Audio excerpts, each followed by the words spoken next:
आज ही साई5 को सब्सक्राइब करें और उसके बाजू में बनी घंटी को दबा दीजिए, जिससे हमारा एक भी नया इंटरेस्टिंग वीडियो आपसे मिस ना हो। ओके फ्रेंड्स, तो आजकल का सबसे hot topic corona virus vaccine. जी हाँ, आज हम इसी से रिलेटेड सारे अपडेट्स आपको दे देते हैं और साथ ही कुछ सवाल जो हमारे पास पिछले कुछ हफ्तों में आए थे उनके भी जवाब देंगे। तो दोस्तों, 11 से 12 महीने हो चुके हैं कोविड को। अब तो 2-3 महीने पहले इसकी सेकेंड वेव भी स्टार्ट हो गई थी। यूएस और यूरोप में इसका ज़्यादा असर देखने को मिला है, जहां इन महीनों में वैसे ही हर साल फ्लू सीजन होता था।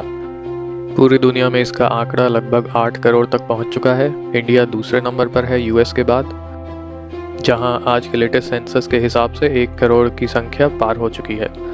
इंडिया में भी इसकी सेकेंड वेव पिछले महीने आई थी, जब केसेस में बढ़ोतरी भी हुई थी, पर इस महीने वापस केसेस में गिरावट हुई है। इसका ग्राफ वापस स्टेबिलिटी की तरफ बढ़ रहा है।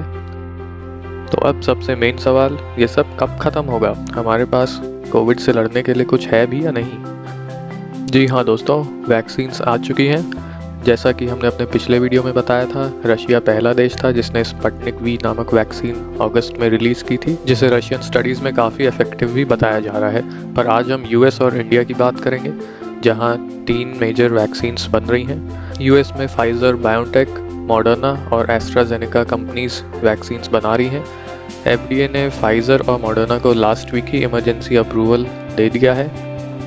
इस वक्त जैसे ये वीडियो बन रहा है, यूएस में 4 से 5 लाख हेल्थ केयर वर्कर्स को इस वैक्सीन का पहला डोज दिया जा रहा है।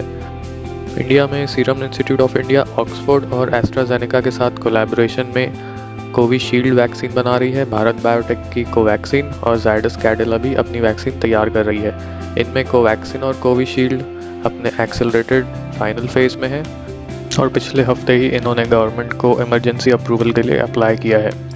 सर्वे के हिसाब से ये दोनों वैक्सीन ही काफ़ी सेफ और एफिशिएंट साबित हो रही हैं, जो कि काफ़ी अच्छी बात है। तो अब इनके दाम पर भी नज़र डालें। फाइजर की वैक्सीन सबसे महंगी है, $19.5 यानी ₹1450।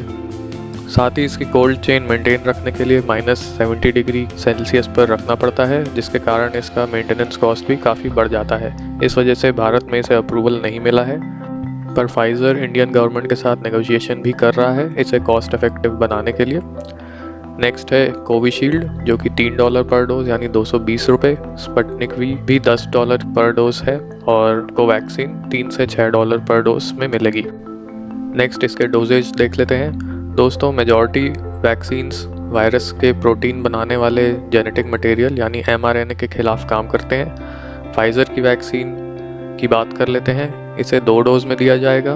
पहले और दूसरे डोज के बीच 21 से 28 दिन का गैप होना ज़रूरी है।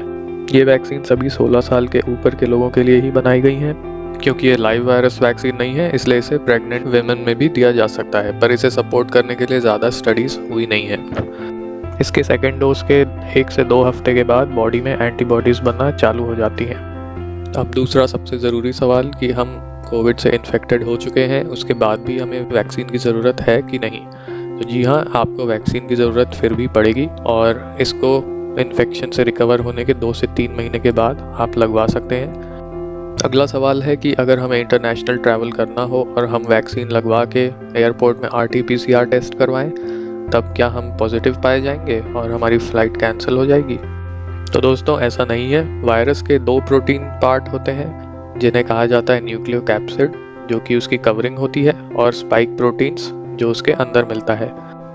वैक्सीन स्पाइक प्रोटीन्स के खिलाफ एंटीबॉडीज बनाती है, जो कि RT-PCR टेस्ट में डिटेक्ट नहीं होता है। अगर आप एंटीबॉडी टेस्ट करवाएंगे तब ये डिटेक्ट हो सकता है। अगर आप पहले से इन्फेक्ट हो चुके हैं तो आपके ब्लड में नेचुरल एंटीबॉडीज न्यूक्लियोकैप्सिड के खिलाफ बनेंगी, जो कि न्यूक्लियोकैप्सिड स्पेसिफिक एंटीबॉडी टेस्ट में डिटेक्ट हो जाएगा। इस तरह से हम डिफरेंशिएट कर सकते हैं कि किसे वैक्सीन लगने के बाद एंटीबॉडी आई है या इन्फेक्शन के बाद एंटीबॉडीज बनी है। इंडियन वैक्सीन में डोजेज का ड्यूरेशन थोड़ा सा डिफरेंट हो सकता है।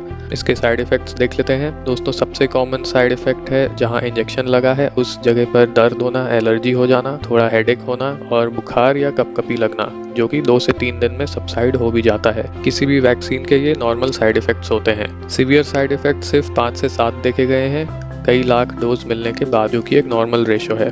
आखिरी सवाल आता है कि ये हम तक पहुँचेंगे कब?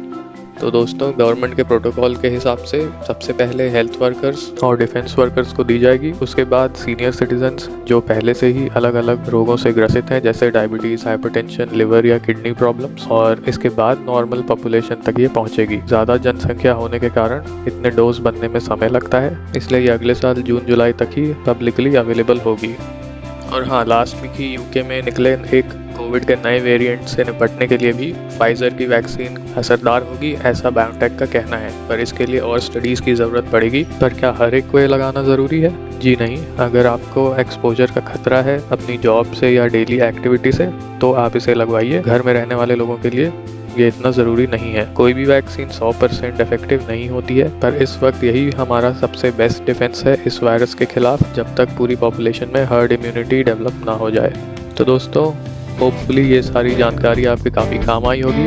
अगर कुछ सवाल हैं तो कमेंट सेक्शन में ज़रूर लिखें। वीडियो पसंद आया हो तो इसे लाइक और सब्सक्राइब ज़रूर करें और ज़्यादा से ज़्यादा लोगों में शेयर करें। मिलते हैं आपसे अपने अगले वीडियो में। तब तक के लिए स्टे सेफ।